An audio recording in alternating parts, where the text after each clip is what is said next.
প্রিয় শ্রোতা বন্ধু, বেদ পাঠশালা অনুষ্ঠানে আপনাকে স্বাগত জানাই।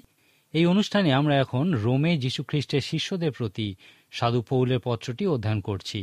গত অনুষ্ঠানে আমরা এই ঈশ্বরতাত্ত্বিক শ্রেষ্ঠ অবদানটি শিক্ষা বিষয়ক অংশটির উপসংহারে পৌঁছেছিলাম। এই পত্রের 11 অধ্যায় সাধু পৌল সমগ্র নতুন নিয়মের শ্রেষ্ঠ ঈশ্বরতাত্ত্বিক অংশটি বর্ণনা করেছেন। তারপর তিনি এই পত্রটির ব্যবহারিক বা আবেদন বিষয়ক অংশটি এই সুগভীর কথাগুলির মধ্যে দিয়ে শুরু করেছেন। অতএব হে ভাতৃগণ, ঈশ্বরের নানা করুণার অনুরোধে আমি তোমাদিগকে বিনতি করিতেছি, তোমরা আপন আপন দেহকে জীবিত পবিত্র ঈশ্বরের প্রীতিজনক বলে রূপে উৎসর্গ করো। ইহাই তোমাদের চিত্তসঙ্গত আরাধনা। আর এই যুগের অনুরূপ হইও না, কিন্তু মনের নূতনীকরণ দ্বারা স্বরূপান্তরিত হও, যেন তোমরা পরীক্ষা করিয়া জানিতে পারো ঈশ্বরের ইচ্ছা কি, যাহা উত্তম ও প্রীতিজনক ও সিদ্ধ। সাধু পৌল তার এই চমৎকার পত্রের আবেদন বিষয়ক অংশটি এইভাবে শুরু করেছেন। রোমীয়দের প্রতি পত্রটি হল আমাদের কাছে পরিত্রাণের সবথেকে বুদ্ধিদীপ্ত ঈশ্বরতাত্ত্বিক উক্তির লিখিত রূপ। কিন্তু শিক্ষা বিষয়ক অংশটির মূল বক্তব্য সুগভীর হওয়া সত্ত্বেও এই পত্রটির ব্যবহারিক অংশটি অত্যন্ত ব্যবহারিক। আমি আগেই বলেছি যে সাধু পৌলের পত্রগুলিকে সাধারণভাবে আমরা দুই ভাগে ভাগ করব। একটি হল শিক্ষা বিষয়ক অংশ এবং অপরটি হল ব্যবহারিক অংশ। রোমীয়দের প্রতি সাধু পৌলের এই পত্রের ব্যবহারিক অংশে পৌঁছে আমরা দেখব যে সাধু পৌল আমাদেরকে বলছেন, তিনি যে সত্য আমাদেরকে বলেছেন তা প্রথমে ঈশ্বরের প্রতি, তারপর আমাদের নিজেদের প্রতি ব্যবহার করতে। তার সমস্ত শিক্ষা তিনি খ্রিস্টের দেহরূপ সেই মণ্ডলী, আমরা যার অংশ, তার উপর প্রয়োগ করার জন্য জোর দিচ্ছেন।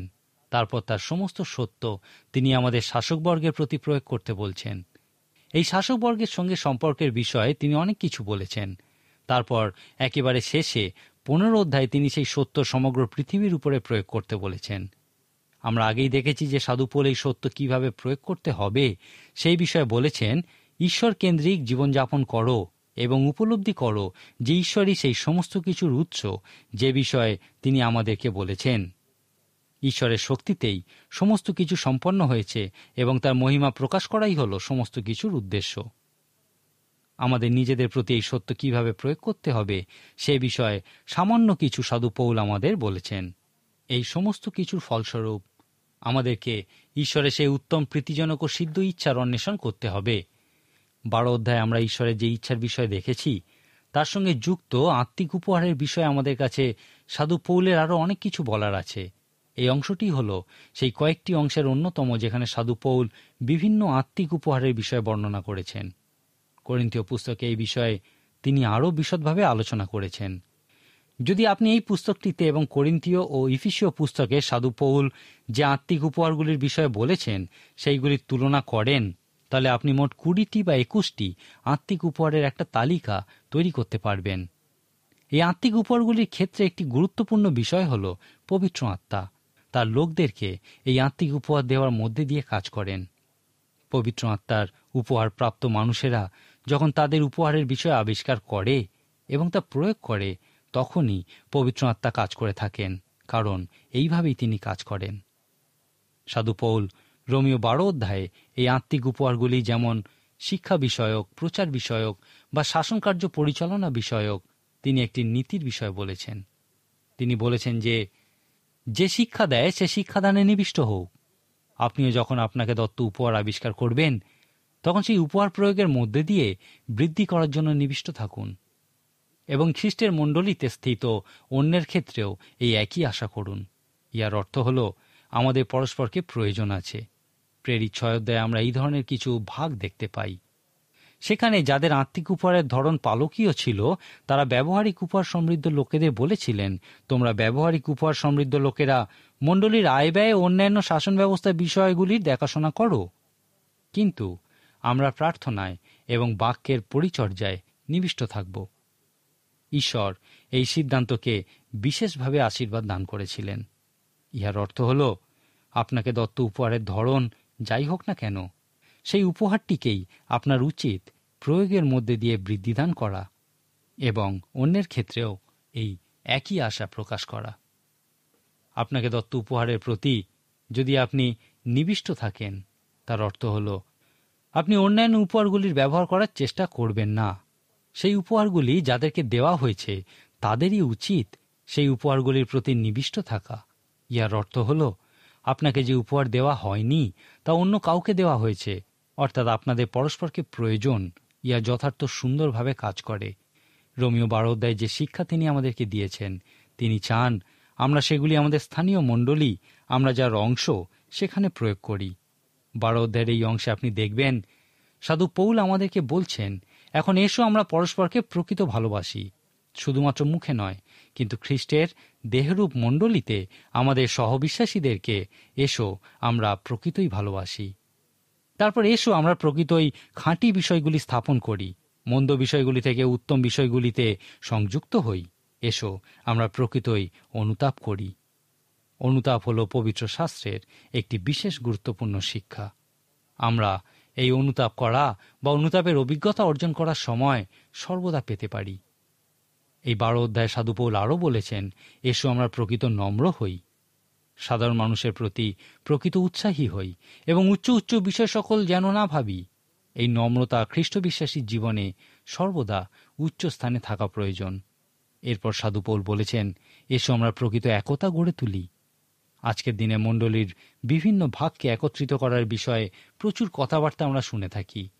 মাঝে মাঝে এই একতা যে বিষয়টির উপর ভিত্তি করে গড়ে ওঠে তা হল আমরা সমস্ত কিছু একইভাবে করব। ইহা একতা নাও হতে পারে, ইহাকে সমরূপতা বলা হয়। অনেক সময় আমরা একটি বিষয়কে কেন্দ্র করে খুব সহজেই একত্রিত হই যে কেউই কোনো কিছুই কোনোভাবে বিশ্বাস করে না। যাই হোক, সাধু পৌল এখানে প্রকৃত একতার কথা বলেছেন। ইহা যে বিষয়ের উপর ভিত্তি করে বলা হয়েছে তা হল আমরা প্রত্যেকে একই পরিবারের সদস্য, খ্রিস্টেতে আমরা সকলে এক। এই বিষয়টির উপর ভিত্তি করে সাধু পৌল যখন বলেছেন ভাতৃপ্রেমে পরস্পর স্নেহশীল হও, তিনি বলতে চেয়েছিলেন যে প্রকৃত ভাইয়ের মতোই আমাদের পরস্পরের প্রতি উষ্ণ আকর্ষণ থাকা উচিত, প্রত্যেকের সঙ্গে প্রত্যেকের ঐক্য থাকা উচিত। এই পত্রের আবেদন বিষয়ক অংশে ইহা একটি বিশেষ গুরুত্বপূর্ণ সত্য। তারপর সাধু পৌল বলেছেন, এসো আমরা পরস্পরের প্রতি প্রকৃত সেবায় রত হই, পবিত্রগণের অভাবে সহভাগী হও। সাধু পৌল এই অতিথি সেবাকে একটি আত্মিক উপহার রূপে বর্ণনা করেছেন। ইহা এই আবেদন বিষয়ক অংশটির একটি বিশেষ ব্যবহারিক অংশ। তারপর সাধু পৌল বলেছেন, এসো আমরা প্রকৃত সক্রিয় হই। এই বিষয়ে ঈশ্বর লোকেদেরকে অনেক সময় মিথ্যা বোঝানো হয় যে এই সক্রিয়তা হল উৎপাদন ক্ষমতা, কিন্তু ইহা সত্য নয়। এই বিষয়ে সাধু পৌল বলেছেন, যত্নে শিথিল হইও না, আত্মায় উত্তপ্ত হও, প্রভুর দাসত্ব করো। সাধু পৌল এখানে যত্নে শিথিল হইও না বলার মধ্যে দিয়ে এই কথা বলতে চেয়েছিলেন যে আমরা বেশিরভাগ সময়ে বিভিন্ন কাজে যুক্ত থাকি। সাধু পৌল এমন একজন মানুষ ছিলেন যিনি জানতেন তার জীবনে অগ্রগণ্য বিষয় কোনটি, আর সেই জন্যই তিনি বলতে পারতেন, আমি এই একটি বিষয়ে মনোনিবেশ করব। আমার মনে হয় আমরা অনেকেই বলি যে 1000টা বিষয় আমরা চেষ্টা করেছি, কিন্তু কোনোটাই সুন্দরভাবে সম্পন্ন করতে পারিনি। আমরা একসঙ্গে অনেক বিষয় সম্পন্ন করার চেষ্টা করি, কিন্তু কিছুই করতে পারি না। সাধু পৌল এই অর্থেই বলেছিলেন, যত্নে শিথিল হইও না, আত্মায় উত্তপ্ত হও, প্রভুর দাসত্ব করো। এরপর সাধু পৌল প্রকৃত উদ্দেশ্য, প্রকৃত সাক্ষ্য, প্রকৃত প্রার্থনা এবং প্রকৃত বিশ্বাসের সম্পর্কে বলেছেন। আপনি কি লক্ষ্য করছেন কেন আমি বলেছিলাম সাধু পৌলের এই পত্রটির আবেদন বিষয়ক অংশটি বিশেষ ব্যবহারিক একটি অংশ? যদিও ইহার শিক্ষা বিষয়ক অংশটি প্রকৃত ঈশ্বরতাত্ত্বিক এবং সুগভীর, কিন্তু 12 অধ্যায়ে পৌঁছানোর পর ইহা খুবই ব্যবহারিক বিষয়ে পরিণত হয়। এখানে আমরা আমাদের জীবনের উপর সুসমাচারের প্রকৃত জীবনভিত্তিক আবেদনের একটা প্রচণ্ড প্রভাব দেখতে পাই। 14 অধ্যায়ে সাধু পৌল আমাদেরকে বলছেন যে কিভাবে আমরা রোমীয় পুস্তকের সত্য খ্রিস্টের দেহরূপ মণ্ডলী, আমরা যার অংশ, তার উপরে প্রয়োগ করতে পারি। রোমীয় 14 অধ্যায়টি পড়লে আপনি আবিষ্কার করবেন যে সাধু পৌল কখনো রোমের কোনো মণ্ডলীতে যাননি। তিনি রোম থেকে যারা এসেছিল এবং রোমে যারা গিয়েছিল এমন লোকদেরকে জানতেন। এইভাবে তিনি রোমের মণ্ডলীগুলির বিষয়ে কিছুটা জানতে পেরেছিলেন।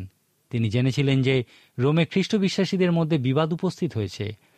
তাদের মধ্যে খাওয়ার বিষয় নিয়ে বিবাদ উপস্থিত হয়েছিল। তাদের মধ্যে কিছু লোক জিহুদি ছিল এবং কিছু লোক অজিহুদি ছিল। 15 অধ্যায়ে এই বিষয়টাকেই আমরা মণ্ডলীর প্রথম দিকের সভায় বিশেষ আলোচ্য বিষয় রূপে দেখি। এক্ষেত্রে মূল প্রশ্নটি ছিল, এই রকম অজিহুদি লোকেরাও কি খাওয়ার বিষয়ে জিহুদি ব্যবস্থা মেনে চলবে? এছাড়াও যে সমস্ত জিহুদি নতুন জন্ম লাভ করেছে এবং খ্রিস্টের অনুসরণ করছে, তারাও কি এই খাদ্য বিষয়ক ব্যবস্থা মেনে চলবে? যখন জিহুদি এবং অজিহুদিরা একত্রে আসার প্রচেষ্টা শুরু করেছিল, তাদেরকে এই পার্থক্যের বিষয়ে কিছু নিয়ম স্থির করতে হয়েছিল। তাদের মধ্যে দিন সংক্রান্ত বিবাদও ছিল।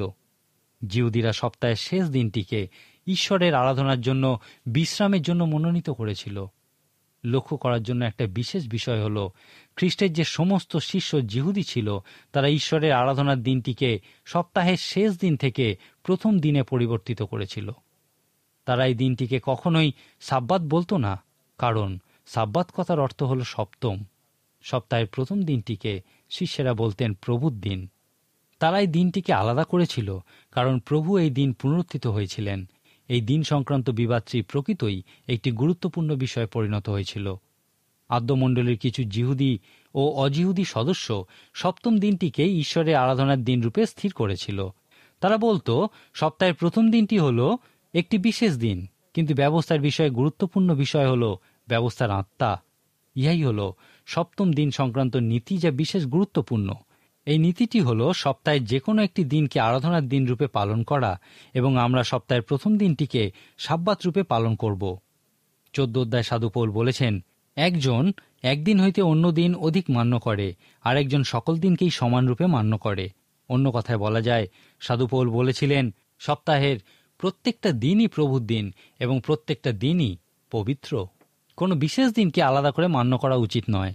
তাদের মধ্যে পান করা বিষয়ে বিবাদ উপস্থিত হয়েছিল, আর মণ্ডলীর ইতিহাসে দেখি যে এই বিষয়ে কেউ কখনো একমত হয়নি। এই সমস্ত সমস্যা বিষয়ক অধ্যায়টি করিন্থীয়দের প্রতি সাধু পৌলের পত্রের 8, 9 ও 10 অধ্যায়ের সঙ্গে খুবই মিল দেখতে পাওয়া যায়। তিনি এই দুটি পুস্তকেরই এই বিশেষ অধ্যায়গুলিতে একই নীতির বিষয়ে ব্যাখ্যা করেছেন। এখন আমি আপনাকে একটা কাজ দিই, রোমীয় 14 অধ্যায়ের সঙ্গে 1 করিন্থীয় 8, 9 ও 10 অধ্যায়ের তুলনা করুন। তারপর এখান থেকে সেই বিবাদগুলির সমাধানের ক্ষেত্রে সাধু পৌল যে নীতির বিষয়ে বলেছিলেন তা খুঁজে বার করার চেষ্টা করুন। সাধু পৌল তাদের এই সমস্যার সমাধানের বিষয়ে ভিত্তিরূপে তাদেরকে বলেছিলেন, একজন একদিন হইতে অন্য দিন অধিক মান্য করে, আর একজন সকল দিনকেই সমানরূপে মান্য করে। প্রত্যেক ব্যক্তি আপন আপন মনে স্থির নিশ্চয় হোক। যদি সাধু পৌল হত্যা বা চৌর্যবৃত্তি বিষয়ক সমস্যা বিষয়ে বলতেন, তাহলে তিনি এই কথা বলতেন না। তিনি হয়তো বলতেন, 10 আজ্ঞায় এই কথা বলা হয়েছে এবং ইহাই শেষ কথা। কিন্তু তিনি এখানে তা করেননি, কারণ ইহা খুব সহজ বিষয় ছিল না। এই বিশ্বাস বিষয়ক সমস্যার ক্ষেত্রে তিনি প্রত্যেক ব্যক্তিকে নিজের মনে স্থির নিশ্চয় হতে বলেছিলেন। তিনি বলেছিলেন, প্রথমেই তোমাদের বিবেকের উপর ভিত্তি করে তোমাদের স্থির নিশ্চয় হতে হবে। এই বিবেকই খুব নিচু স্বরে তোমাদের বলে যে ইহা ঠিক নয়, ইহা মন্দ। এখন এই বিবেক কোথা থেকে আসে? বেশিরভাগ ক্ষেত্রে এই বিবেক হল শিক্ষার ফল। বিবেক হল শর্তপ্রযুক্ত প্রতিক্রিয়া। একজন বিখ্যাত প্রচারক বলেছিলেন, তাকে ছোটবেলায় তার বাবা মা কোন বিষয়গুলি তার করা উচিত এবং কোন বিষয়গুলি নয় সে বিষয়ে একটা তালিকা দিয়েছিলেন। তারপর তিনি একজন বিখ্যাত প্রচারকে পরিণত হওয়ার পরেও যখন সেই তালিকায় বর্ণিত করা উচিত নয় এমন কোনো কাজ করতেন, তার বিবেকে একটা খোঁচা লাগত।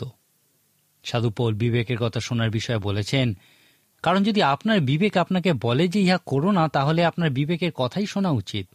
কিন্তু আপনার সমস্ত শিক্ষা ও শর্তের উপর ভিত্তি করে আপনাকে স্থির নিশ্চয় করতে হবে। নিশ্চিতভাবে ইহার অর্থ হল, সেই জিহুদিদের তাদের দিন ও খাদ্যের বিষয়টি সম্মান করার যথেষ্ট অধিকার ছিল। এই সম্মান তাদের ধর্মীয় প্রচলিত রীতি থেকেই এসেছিল।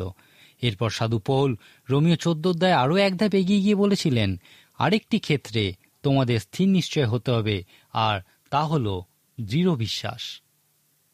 বিবেক ও দৃঢ় বিশ্বাসের মধ্যে একটা পার্থক্য আছে। এই দৃঢ় বিশ্বাস হল সেই পথের ফল, যে পথে পবিত্র আত্মা আপনাকে কোনটা সঠিক এবং কোনটা সঠিক নয় সেই বিষয়ে দৃঢ়ভাবে বিশ্বাস করায়। এই দৃঢ় বিশ্বাস অন্য কেউ শিক্ষা দেয় না, কিন্তু ইহা হল সেই পথের ফল, যে পথে আপনি অনুভব করেন যে পবিত্র আত্মা আপনাকে দৃঢ়ভাবে বিশ্বাস করাচ্ছেন। পবিত্র আত্মা সকল বিশ্বাসীকে এইভাবেই দৃঢ় বিশ্বাসী করে তোলেন না, কিন্তু আমরা পছন্দ করি যে তিনি তাই করুন। অতএব যখন আমাদের এই ধূসর বিষয়ে দৃঢ় বিশ্বাস জন্মায়, তখন আমরা কি করা উচিত এবং কি করা উচিত নয় সে বিষয়ে একটা তালিকা প্রকাশ করি এবং প্রত্যেককে বলি, এখন তোমরা এই বিষয়গুলি করতে পারো না, কারণ আমি দৃঢ়ভাবে বিশ্বাস করি যে এইগুলি করা উচিত নয়। কিন্তু সাধু পৌল আমাদেরকে তা করতে বলেননি।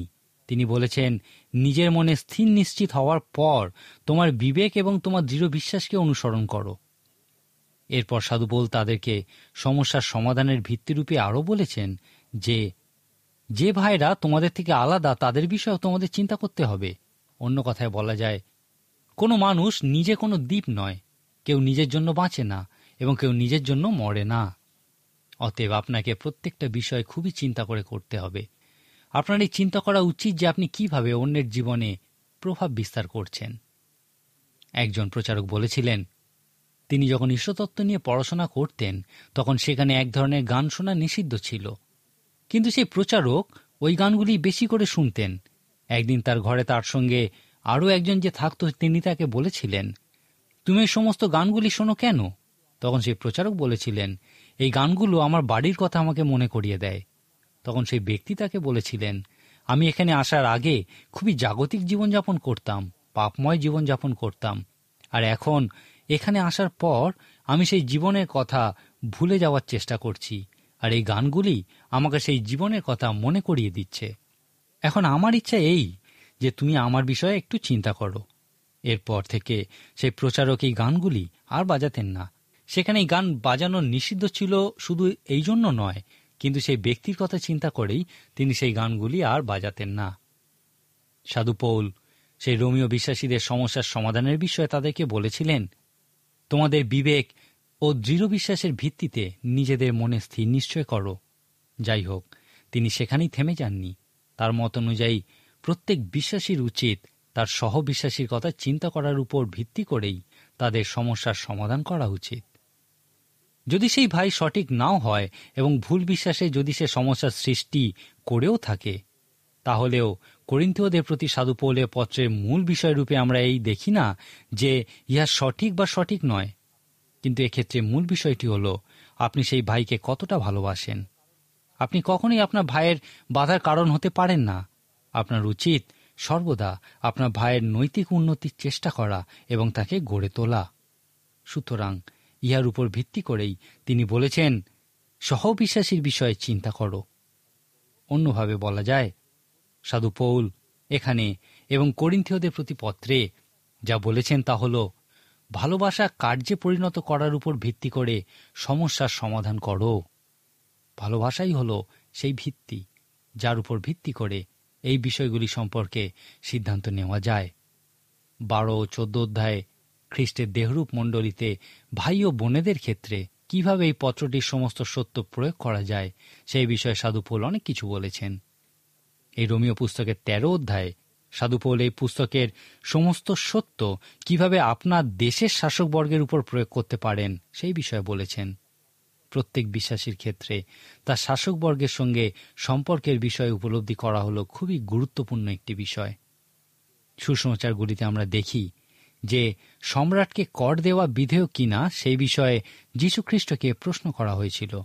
যীশুখ্রিস্ট উত্তর দিয়েছিলেন, কৈশোরের যা তা কৈশোরকে দাও এবং ঈশ্বরের যা তা ঈশ্বরকে দাও। যখন আমরা এই বিষয়ে আলোচনা করছিলাম তখন আমি বলেছিলাম যে ঈশ্বর কখনোই যা কৈশোরের তা যাচনা করেন না, কিন্তু মাঝে মাঝে কৈশোর ঈশ্বরের বিষয়গুলি যাচনা করে এবং তখন আপনি তাকে তা দিতে পারবেন না।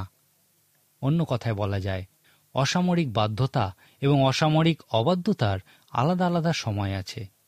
প্রত্যেক বিশ্বাসীর ক্ষেত্রে তার শাসকবর্গের সঙ্গে সম্পর্ক গড়ে তোলা বিশেষ গুরুত্বপূর্ণ একটি বিষয়। আসুন ধরে নিই, আজকে আপনি আপনার শাসকবর্গের কোনো একটি সিদ্ধান্তে মনমরা হয়ে পড়েছেন। ধরুন সেই বিষয়টি হল গর্ভপাত সংক্রান্ত কোনো বিষয়। তখন আপনি কি জোর করে এই ধরনের আইন বলবৎ করার চেষ্টা করবেন যেন খ্রিস্টবিশ্বাসী নয় এমন প্রত্যেককে আত্মিক মান অনুযায়ী ব্যবহার করে? অনেক মানুষই এই চিন্তা করেন যে তারা নতুন জন্ম লাভ করেননি, আইন করে তাদেরও নতুন জন্ম লাভ করেছে এমন মানুষদের মতোই ব্যবহার করতে বাধ্য করা উচিত। কিন্তু এইভাবে সমস্যার সমাধান করা যায় না। আপনি যারা নতুন জন্ম লাভ করেননি তাদের কাছে আত্মিক মান আশা করতে পারেন না। তাদের কাছে মানবীয় মানই পাওয়া যাবে, কারণ তারা মানবতাবাদে বিশ্বাস করে। আপনি তাদের কাছ থেকে আর কি আশা করতে পারেন? আপনার তাদের কাছ থেকে আর কি আশা করা উচিত? যীশুখ্রিস্টের সে মহান আজ্ঞা আমাদেরকে এই কথা বলে না যে সমস্ত পৃথিবীতে যাও এবং আইন বলবৎ করো এবং প্রত্যেককে খ্রিস্ট বিশ্বাসীর মতো জীবনযাপন করতে বাধ্য করো। কিন্তু অনেকেই আজকের দিনে এই মতো চিন্তা করে। লক্ষ্য করুন, খ্রিস্টের একজন শিষ্যরূপে শাসকবর্গের প্রতি আপনার দর্শন ও ব্যবহার খুবই গুরুত্বপূর্ণ একটি বিষয়। অতএব রোমীয় 13 অধ্যায় সাধু পৌল বলছেন যে এই আইন রক্ষাকারীরা ঈশ্বরেরই সেবাকারী। 3 বার সাধু পৌল এই বিষয়টি উল্লেখ করেছেন। সাধু পৌল এখানে নতুন জন্মপ্রাপ্ত আইন রক্ষাকারীদের বিষয়ই বলেছেন। তিনি এখানে রোমীয় সৈনিকদের কথা বলেছেন। সাধু পৌল বলছেন, যদি তোমরা আইনের প্রতি বাধ্য থাকো তাহলে তারা তোমাদেরকে কিছুই করবে না, কিন্তু যদি তোমরা কোনো অন্যায় কাজ করো তখন তারা তোমাদের উপর তাদের অস্ত্র প্রয়োগ করবে এবং সেই সময় তাদেরকে ঈশ্বরের সেবাকারী বলা হবে। রোমীয় 13 অধ্যায় সাধু পৌল বলছেন, ঈশ্বরের ক্রোধ ভবিষ্যতেও যেমন আছে তেমনি বর্তমানেও ঈশ্বরের ক্রোধ আছে। আজকের দিনে আমরা ঈশ্বরের ক্রোধের বহিঃপ্রকাশ একটা বিষয়ের মধ্যে দিয়ে দেখতে পাই। ইহা আইন রক্ষাকারীদের মধ্যে দিয়েই নেমে আসে। যদি আপনি ইহা বিশ্বাস না করেন তাহলে আপনি বিশ্বাস করেন যে মন্দ লোকেরা যেভাবে জীবনযাপন করতে চায় তাদেরকে বিনা বাধায় সেইভাবেই জীবনযাপন করতে দেওয়া উচিত, এবং যারা আইনের বাধ্য হয়ে শান্তিপূর্ণ জীবনযাপন করতে চায় তাদের জীবনের সমস্ত শান্তি যেন দূরীভূত হয়। রোমীয় 13 অধ্যায় সাধু পৌল আমাদেরকে বলছেন, তোমাকে অবশ্যই শাসকবর্গের সঙ্গে সম্পর্কিত হতে হবে, বিশেষ করে শাসন কার্যের যে অংশ আইন বলবৎ করে তার অংশ হতে হবে। পবিত্র শাস্ত্র বলে যে অভিষিক্ত সেবাকারী বা পালক ঈশ্বরের ব্যবস্থা প্রচার করে, কিন্তু আইন রক্ষাকারী ও ঈশ্বরের একজন সেবাকারী, কারণ তিনি সেই ব্যবস্থা বলবৎ করেন। রোমীয় 13 অধ্যায় সাধু পৌল আরও বলেছেন, ব্যবস্থা ঈশ্বরের কাছ থেকেই এসেছে। ঈশ্বরই আমাদেরকে বলেন যে কোনটা ঠিক বা কোনটা সঠিক নয়। ঈশ্বরই হলেন ব্যবস্থার প্রকৃত উৎস। অতএব আইনের বা ব্যবস্থার রক্ষাকারীদের সকল কর্তৃত্বের উৎসই হলেন ঈশ্বর। 15 অধ্যায়ে আপনি প্রকৃতই সাধু পৌলকে ভালোভাবে জানতে পারবেন। এই 15 অধ্যায়টি আমাদেরকে সাধু পৌলের হৃদয় সম্পর্কে সামান্য কিছু ধারণা দেয়। ইহা 15 অধ্যায় খুবই নিশ্চিত একটি বিষয়। প্রেরিতদের কার্যবিবরণী পুস্তকে আমরা রোমে যাওয়ার বিষয়ে সাধু পৌলের আকাঙ্ক্ষার কথা দেখতে পাই। তিনি অবিরত এই কথা বলতে শুনি যে আমাকে অবশ্যই রোমে যেতে হবে, আমাকে রোমে যেতেই হবে। যাই হোক, সাধু পৌল রোমীয় 15 অধ্যায়ে এই কথা বলেছেন যে আমি যখনই স্পেনে যাব তখনই তোমাদের কাছে আসব, কারণ আমি যাত্রাপথে তোমাদেরকে দেখতে চাই এবং তোমাদের কাছ থেকে এই যাত্রাপথে আমি কিছু সাহায্যও চাই। তার দর্শন রোমের বাইরেও ছড়িয়ে পড়েছিল। তিনি সেই রোমীয় বিশ্বাসীদের উপর নির্ভর করেছিলেন যেন তারা তাকে সাহায্য করে এবং তিনি সেখান থেকে স্পেনে সুসমাচার প্রচার করতে যেতে পারেন। রোমীয় 15 অধ্যায় সাধু পৌল একটি খুব সুন্দর উক্তি করেছেন। তিনি বলেছেন যে জেরুসালেম থেকে শুরু করে ইল্লুরিকা পর্যন্ত গোটা একটা বৃত্তের আকারে সমস্ত জায়গায় তিনি সুসমাচার প্রচার করেছেন, যেন সেই বৃত্তের মধ্যে এমন কেউ না থাকে যে যীশু খ্রিস্টের সুসমাচার শোনেনি। তিনি সুসমাচার প্রচার করার জন্য সবকিছু করেছিলেন। এই সুন্দর অধ্যায়টিকে যখন সাধু পৌল রোমীয় বিশ্বাসীদেরকে কিছু সুন্দর মন্তব্য দিয়েছিলেন, যা 16 অধ্যায়ের প্রথম অংশ পর্যন্ত বিস্তৃত, সেখানে আপনি এই মানুষটির হৃদয় সম্পর্কে দেখতে পাবেন। সাধু পৌলের হৃদয়ে সমস্ত পৃথিবী ছিল। তার হৃদয়ে প্রকৃত ঈশ্বরের বাক্য ছিল। তার হৃদয়ে সমস্ত পৃথিবীতে সেই সমস্ত হারিয়ে যাওয়া মানুষদের কাছে পৌঁছানোর বোঝা ছিল। এই 15 অধ্যায়টি তার নিজের জীবনী বর্ণনা করার বিষয়ে তার অন্যান্য সকল পত্রগুলির মধ্যে শ্রেষ্ঠ অধ্যায়গুলির অন্যতম। এই অধ্যায় সাধু পৌলকে এই সমস্ত সত্য নিজের উপর এবং সমগ্র পৃথিবীর উপর প্রয়োগ করতে দেখে উৎসাহিত হন, এবং এই পত্রের সমস্ত সত্য নিজের উপর এবং সমগ্র জগতের উপরে প্রয়োগ করার জন্য আসুন আমরা নিজেদেরকে প্রস্তুত করি। অন্যের কাছে এই সুসংবাদ প্রচার করার ইচ্ছা কি আপনার আছে? সাধু পৌল বলছেন তার লক্ষ্য ছিল যীশু খ্রিস্টের সুসমাচার প্রত্যেকের কাছে প্রচার করা, আর আজকে আমাদেরও এই একই লক্ষ্য। আজকের মতো তাহলে এখানেই শেষ করি। পরবর্তী অনুষ্ঠানে অবশ্যই আমাদের সঙ্গে উপস্থিত থাকুন। ঈশ্বর আপনার মঙ্গল করুন।